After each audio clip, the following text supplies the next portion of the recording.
Welcome to Life Happens, where Texans come to protect their legacy and prepare for the second half of life.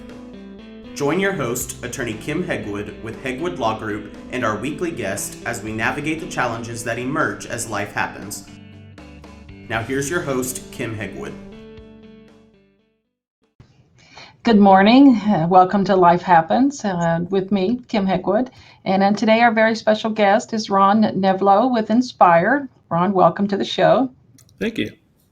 So tell me about Inspire. What does your company do? So Inspire Senior Care is a mental health practice. And what we do is we are focused on senior living communities, going into senior living communities to provide one-on-one professional emotional support, mental health counseling. And then what's really unique about what we do is we have a one-on-one brain fitness program. And so what we're doing is identifying seniors that have a mild cognitive impairment, or if it's worse, dementia. And if it's a mild cognitive impairment, meaning it's a slowing down of the brain that's out of the ordinary for their age range, we work with them to prevent dementia. And if they already have dementia, then we work to slow it down, since dementia is a progressive syndrome. Yes, and the statistics are showing that more and more people are getting diagnosed with it. And so it couldn't be more relevant today to have you on the show. So let me start by asking you, why is it important to know what works to keep a healthy brain? Well, in my experience, what I'm seeing is that when people retire, that's where I tend to come in. When people, prior to retirement, people are active. They're working or they're running households, they're getting things organized, they're doing a lot of the things that keep their brain in shape. When they retire, and they have every right to slow down, unfortunately, they don't replace a lot of those things with their brains. And as a result, if they're not doing the things they need to do to keep their brain active, their brain's going to start to slow down. And if it continues on, it's going to slow down too much and become an issue to where it develops into a mild cognitive impairment and then potentially later into dementia. So we know that research has shown that, that getting and keeping a healthy brain is hugely important. But what are they telling us today? Because you know how research is. I always think about eggs. Eggs were healthy. No, they're not. Bacon bad, bacon good. Fat bad, fat good. And so what do you see is what's important these days in order to basically keep our brains working? Well, there's a lot of bad information out there, I'll start with, or a lot of misleading information out there. And that's why I really like the opportunity, and thank you again for letting me come on, to educate people about what currently research is showing that is proven to work. And actually there are, in general, 5 things. In no particular order. Number one, and probably the most widely accepted one, is exercise, particularly aerobic exercise. Anything that gets the heart moving is good for the brain. Actually, anything good for the brain, anything good for the heart is good for the brain. That's a general rule of thumb, but exercise is very widely accepted. A second thing, probably the most controversial one on my list, is social interaction. I say that because actually the World Health Organization doesn't have it on their list. Social interaction is one that they say looks promising. And the reason why is, if you look at the research that only looks at social interaction, they cannot tie it directly to healthy brains. But what they are noticing is that when they look at multiple variables, looking at multiple things at a time, every group that is more socially engaged is healthier brain-wise. And so that's why I like to include it on my list, because you use a lot of different brain functions when you're engaging with people socially. So it keeps it active, and so I always include that on my list. A third thing on that list would be what people are referring to as brain foods. Those are, and once again, it's the stuff that generally is heart healthy stuff. But if I was going to put, specific things on the list, number one would probably be blueberries, of all things, if you haven't heard of that one. Blueberries, strawberries are very popular. Salmon or fish that are high in omega-3. And then you would have things like, my mom wants me to tell you broccoli, bless her heart. I would never eat it, but broccoli is very good for the brain. I love broccoli. Tell mom thanks. Yeah, exactly. And then it would be things like spinach and nuts and coconut oils and a lot of different things. Actually, even dark chocolate in limited amounts looks promising. I wish it was milk chocolate. I would have one of the healthiest brains ever. Me too. I'm a fan of milk chocolate myself. There you go. Fourth on the list, which I'm going to encapsulate into a single thing, but when you look at people's lists, it's usually broken down to multiple things. It's your general physical and mental health. So you'll see things like, particularly what they're looking at in the last few years has been the connection between high blood pressure, high cholesterol, and dementia or brain issues. So keeping your cholesterol in check, keeping your blood pressure in check is good. Keeping your weight down, limiting your tobacco and alcohol intake, watching if you're diabetic, keeping that under control, getting enough sleep, staying hydrated, and taking care of mental health in general are all good things. The fifth one I would put on that list is what are called challenging cognitive activities. And that's the one probably most confusing one out there when I talk to people. And it's because you want to find something that's working on the issues you have. For instance, one of the big things if you go into senior living communities is crossword puzzles. Crossword puzzles and word finds. They're incredibly popular. They're in virtually all of these communities. But what I find interesting is in independent living communities, they're usually, most of those people don't have dementia. That's why they're able to live independently. And for them, they don't really need those two because crossword puzzles and word finds works on long-term memory and word retention, both long-term memory functions. People that are relatively healthy or in early signs of brain health issues, their long-term memory is fine. It's short-term memories that is the issue. And that's the first thing that'll tend to go. So working crossword puzzles isn't going to help you. Another thing I'd tell you is that in that regard is computer games. Computer games real popular. Like if you've heard of Lumosity. You ever heard of Lumosity? Yes. Mm-hmm. Yeah. So real popular. They do a lot of stuff, and they put out a lot of information about research, which they fund. And I never trust research where someone has something to benefit from it. So what the global research shows is that it's not that those things don't work. It's that you need someone working you through those activities to push you. So it's not cognitive activities, it's challenging cognitive activities. And so when someone gets on a game like Lumosity, they want to win. And so they won't push themselves enough. So they'll create a cognitive activity, but they won't challenge themselves enough. Whereas if I were working them through that, I would push them to go further. So in Inspire, for instance, one of the things we do is we use a program like that. It's called Happy Neurons, and we're always trying to find how well they can do on a particular computer module where they can get a perfect score, and wherever they can, we make it a little harder until they can't. And then we make them work that until they can get a perfect score, and then we're going to keep pushing it back just a little more and make it a little harder. That's the challenging part of it.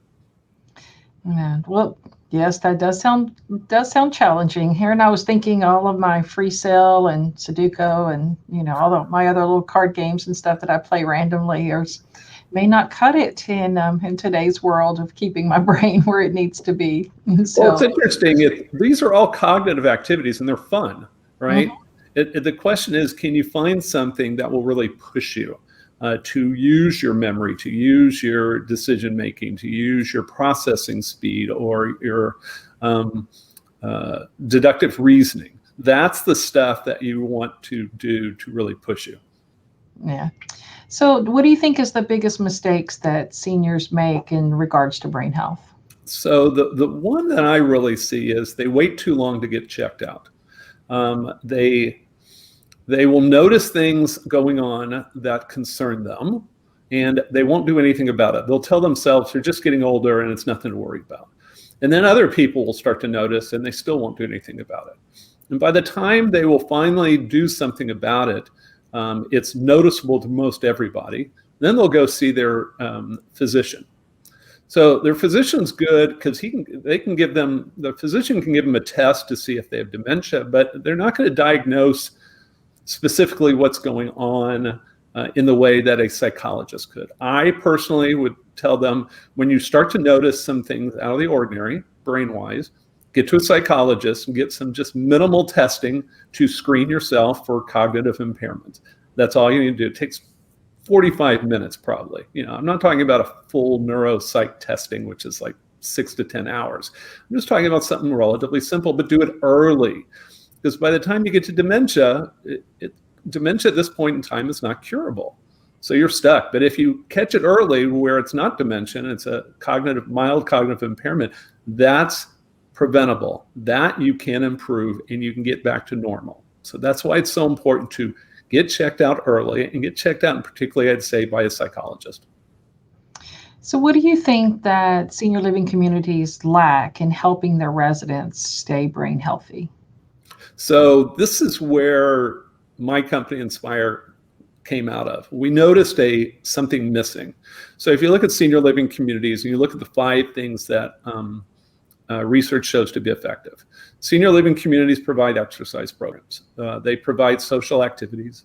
Their menus are full of brain foods. Whether their residents eat it or not, they have no control over, but they're out there. A lot of these communities will have on-site medical professionals to help with medical needs, or they will bring them in on-site, or they will give them transportation to get to these people. 4 of the 5 things are covered. The one that's not typically is the challenging cognitive activities. That's the one that's not, because they're doing crossword puzzles and word finds. It's not enough, and it's usually, that's fine for your people with dementia, but it's not enough.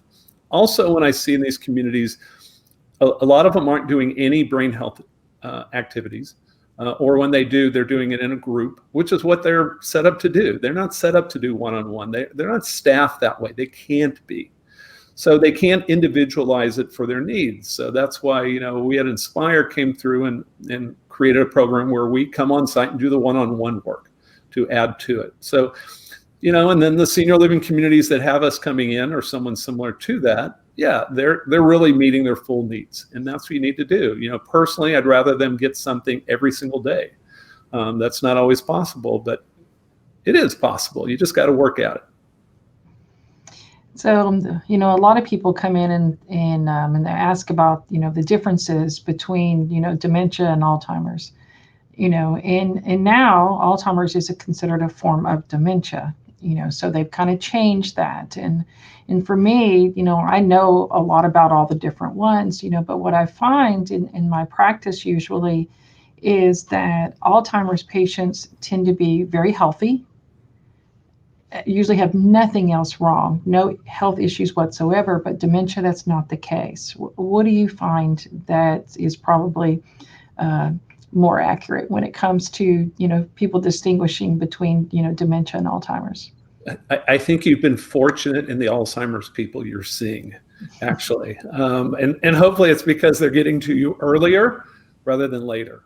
So there's a real misunderstanding between the terms. So the way I explained it to someone, the difference between dementia and Alzheimer's is the difference between sports and basketball. So Alzheimer's is to basketball, to sports is to dementia. Dementia is the overall category. Alzheimer's is the most prevalent form of dementia. It's about 65 to 85% of the dementia cases are Alzheimer's. It's clearly most prevalent. That's why everyone talks about it. But I like to talk about the difference because we often talk about them like they're completely different. Alzheimer's is dementia. It's not the only type, but it is dementia. And dementia, particularly Alzheimer's, if you live long enough, is going to take everything from you. It's going to affect you globally. It's going to take physically, mentally, cognitively. It's going to do everything from you. And it'll eventually kill you if you live long enough, because it's going to shut everything down as the brain deteriorates. But dementia it's not even called a disease. It's actually called a syndrome. It's a series of symptoms that fall under the general term dementia. And there are other types of dementias, like if you've heard of Lewy body syndrome, which Robin Williams, I think in many ways made famous in this country. No one had hardly heard of it till he died. or frontotemporal dementia, or vascular dementia, or Huntington's disease. And there are a lot of different types, but Alzheimer's is clearly the big one. But dementia is an overall category of something that is progressive, meaning it's going to continue to get worse if you live long enough, and it's deadly. It's going to be fatal. And so I guess the big question becomes, what do I do? Me and anybody else listening, or the things you recommend to keep my brain active? That's a great question. And, when we talk to our seniors even, particularly if their insurance doesn't cover our services, which always breaks my heart because the insurance industry hasn't caught up to wellness programs for the brain. They're willing to cover brain programs if you already have dementia, but not if you don't yet, which is really sad because, if dementia is progressive and isn't going to get better, but if you catch it before it's dementia, you can make it better. Why wouldn't you cover it before? So I'm in here, okay, so if you can't, what should I be doing? Well, it's the 5 things, but what are the 5 things should I be focused on? Well, you should be exercising whenever possible aerobically. Walking is great. I always tell people walk. If the weather's not good, get a treadmill. Walk around your house if you have to, whatever. Walk in place, I don't care. Walk, keep your heart rate up. But regarding challenging cognitive activities, what are the best types? And so I think for seniors in particular is technology, learning technology. If they have access, prior to the pandemic, you could go to a library, you could go to a junior college, you can get classes on technology. You could get your grandchildren to come over and teach you things all about technology, because the seniors in senior living communities didn't grow up with it. In fact, my generation that isn't in senior living communities yet, we started seeing this technology in college. I still remember the laptop I'm on. The power of it was probably bigger than the computer in college, which was as big as a room. And it's just a different day, but it opens up all these opportunities that are fabulous. And learning anything new is great for the brain. That's the overall thing. Learning anything new is great for the brain. Technology is a great one. Another one is language. If there's a language you used to speak or you always wanted to learn, if you're able to get online, Duolingo.com is one free site I know of that's real easy to learn a language from. But language is a challenge, but it's excellent for the brain because remember, it's a challenging cognitive activity that you want. But it could be anything. There's actual research that shows knitting or digital photography is good for the brain, learning how to do those things. But going to a lecture, hearing it, going, oh, that's interesting, and then you're done with it, that's a cognitive activity, not a challenging one. It's when you have to use things repeatedly. So what do I recommend to keep my brain active is learning anything new that you have to use it again is really an excellent thing to keep your brain active, whatever it may be. Perfect. Like for you, you're always doing continuing education, right? And for me, my big activity is I'm a lead singer in a band. So I'm always having to learn lyrics and have to remember them. So for me, that's good for me. Yeah. So yeah, I personally take a lot of CLE every year because of our different practice areas. And so, no, we're always focused on what can we do to help keep our brains, active. Unfortunately, or fortunately, depending on how you put it, work tends to stretch the brain a lot in my office. And it does in anyone's, because you have to learn certain things and then stay up to date, and you have to recall it and use it. And that's why I say most of the brain health issues I see in people are happening probably a couple years outside of retirement. Because while you have earned retirement to go and relax, it's not good for your brain. You got to find fun things to do with your brain to keep it active and to do the things you need to do to keep your brain healthy. Exercise, social interaction, heart healthy eating, taking care of your health, and challenging cognitive activities.